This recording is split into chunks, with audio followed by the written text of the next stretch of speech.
This episode of The Season Pursuit Within Reach is brought to you by Snowbee USA, True Fly Supply, Alt Fly Fishing Magazine, Fly Life, Fly Fishing Lifestyle Apparel.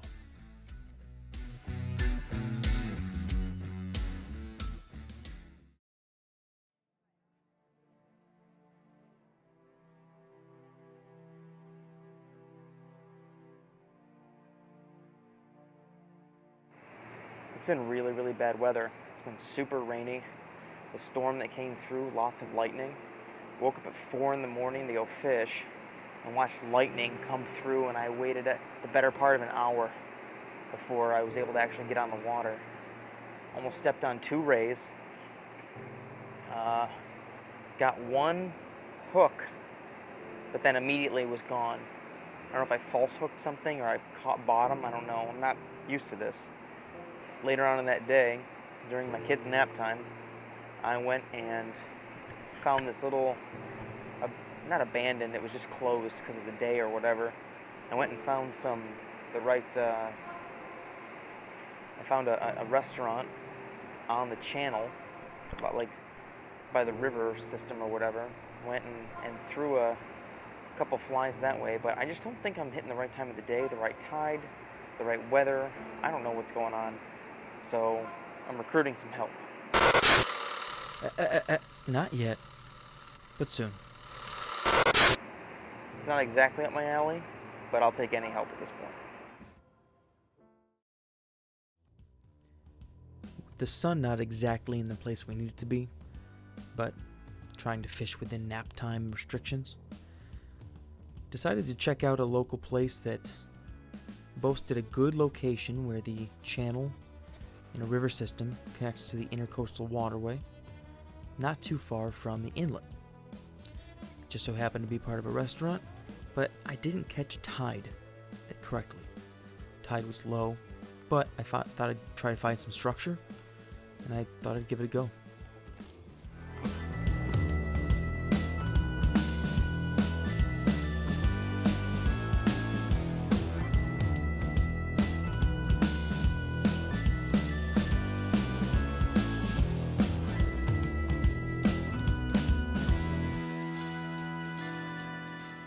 I threw shrimp, I threw crab, I threw clousers, I threw mullets.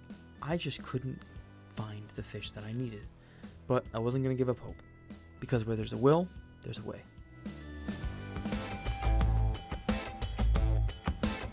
So I've got my Snowbee Spectre RMX SP, and I've got 20-pound tapered leader. I've got a Spectre sealed drag reel and a 7/8. This is an 8-weight rod, and I've got the Spectre Distance Intermediate. It's a 2-inch per second sink rate. I've got an Eric's. The Eric's stripping basket's been nice. I'm gonna have to figure out the right depth and height on which I actually need to wear it for it to be the most effective and advantageous for me, because I feel like it's a really good thing to use. It needs to sit lower the way I strip. I have long arms, and so I don't strip to my waist. I strip a little lower. These gloves have been great. My hands have not hurt. I've been casting a lot. They have stripping protected, extra padded strips on it. It's been nice. I'm finding that in order for me, I'm going to have to fish more dumbbell eyes in order for me to get down low, and I still have to figure out also, I know it's a bad time of year. The weather's been really bad. It's been a tough go, but we'll give it a shot. So I finally got in touch with a couple locals that pointed me in the right direction to an incredibly informative individual that was more than willing to help us get out on the water, find some fish, regardless of the tide, the time, or the season. Meet Ian. Oh yeah, so my name's Ian Sands, so the YouTube channel Sands in the Surf. which makes sense because I was thinking about how I must be able to play with this name Sands and having sands, and I wanted to surf fish, and I'm like, sands in the surf, I'm in the surf, I'm sands in the surf, so it kind of made sense to me. Although I probably would have called it Oak Island Surf Fishing if I had thought about it more, because a lot of people, some people would be like, what's the name of the channel? I'd be like, Sands in the Surf. They'd be like, what? I'd be like, just look up Oak Island Surf Fishing, you'll find it. The best advice I give for beginners is they always seem to use too big a hook and too small a weight. So if you're going to be in the surf, you're going to have waves. So a nice weight, like a 3 or 4 ounce triangle weight, a pyramid weight, is a good way to go. And you don't really need a big hook, like a 1/0 hook. Catch most fish with a 1/0 hook. So a lot of times people will get like big 3 or 4, 5/0 hooks, and pompano have smallmouths, whiting have smallmouths, so all the good fish that are out there have smallmouths, so nothing bigger than a 1/0 hook. Well, I'll give you the origins of the YouTube channel, which might be interesting. So I was asked about teaching, or I was in communications with the rec center here on Oak Island about teaching a surf fishing class. And I had a reputation for surf fishing because I had caught some big fish and was in the newspaper, but that's a whole other story. And so they were like, do you want to do the surf fishing class? And I was like, I think that'd be great. And so we did a trial run. And before we did it, I was like, I need something to make it like legit. Like I need to be legit to do the surf fishing class, even though it was sort of known. So I started the YouTube channel kind of to make it legit when I was teaching the Oak Island surf fishing classes. And then it kind of became like one fed into the other. So that's really where the whole idea for it came from. And at first I was just going down and catching fish and having fun. And now it's kind of become like, sometimes I think I go fishing just to do the YouTube channel.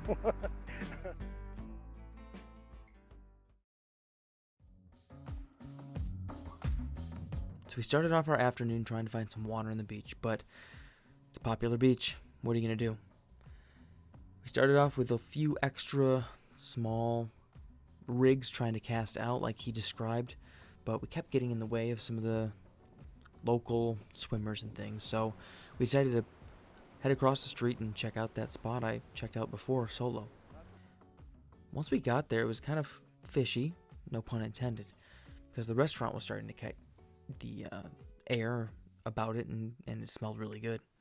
But then we started to get a crowd because boom, boom, boom, one after the other, Aim started hooking into fun-sized fish. But I wasn't going to let that deter me. I wanted to catch something on the fly.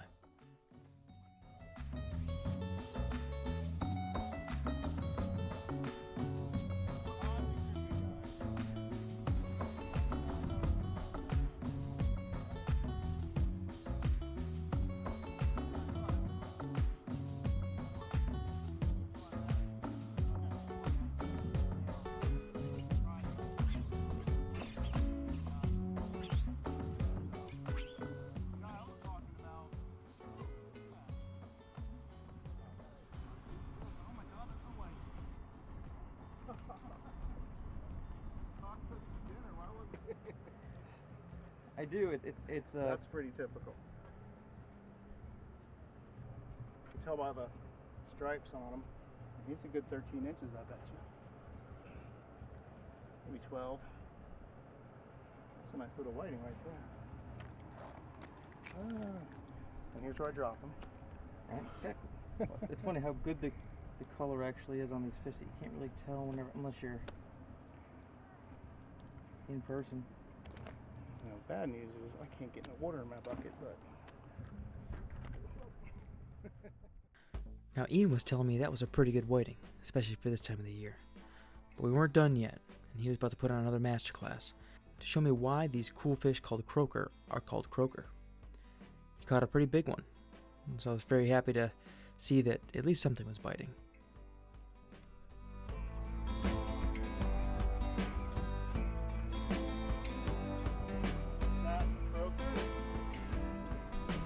Looks like it.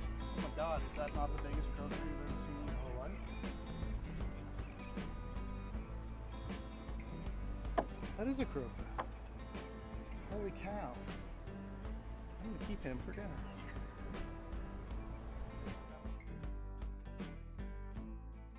But now it's my turn to catch my first fish on a fly rod on the Carolina coast.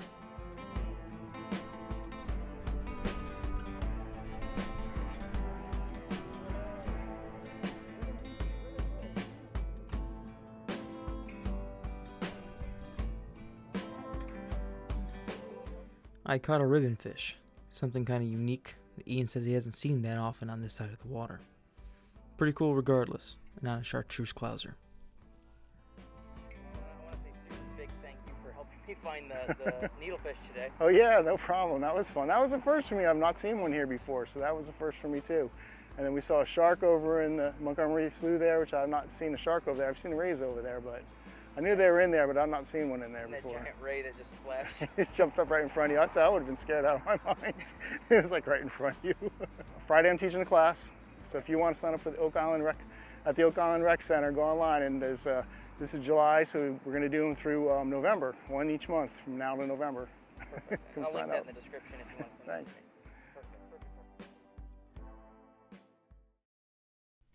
I had a fantastic trip. Lots of fun. Place I would definitely consider going again. I tried a few cool, unique places. Got some really fun stuff. A huge fan of ice cream, iced coffees, and having a good time. For somebody who doesn't really care for the beach that much, I really enjoyed my trip. I'll definitely look forward to going back.